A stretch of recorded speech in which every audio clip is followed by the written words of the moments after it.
CPM సొంత ఇంటి స్థలం లేని వారికి వెంటనే సొంత స్థలం ఇవ్వాలి. ఇంటి సొంత స్థలము లేని వారికి వెంటనే సొంత స్థలం గల వారికి అర్హులైన వారికి వెంటనే ఇందిరమ్మ ఇల్లు ఇవ్వాలి.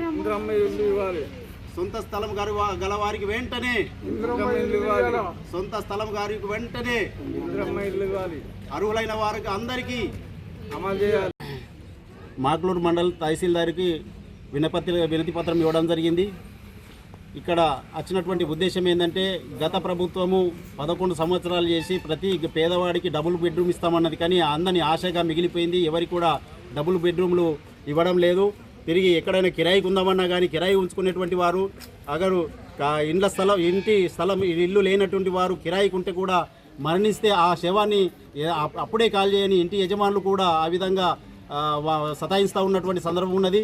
మరి ఇటువంటి సమయంలో ఈ కాంగ్రెస్ ప్రభుత్వం వచ్చి మీ ఇండ్లు లేని వారికి ఇండ్లు ఇస్తాము, ఇందిరమ్మ ఇల్లు ఇస్తామన్నది. ఆ తర్వాత ఇంటి స్థలము లేని వారికి కూడా ఇంటి స్థలం ఇస్తూ 10 లక్షల రూపాయలు ఇస్తామని వాగ్దానం చేసింది. ఆ వాగ్దానం అనేటువంటిది ఇప్పుడు ఇంటి స్థలం ఉన్న వారికి మాత్రమే ఇవ్వడం జరుగుతుంది. అది కూడా అర్హులైనటువంటి వారికి కాకుండా అనర్హులైన వారికి వంటిది చేస్తూ ఉన్నది. ఇది అర్హులైనటువంటి వారికి మాత్రమే చెల్లాలి.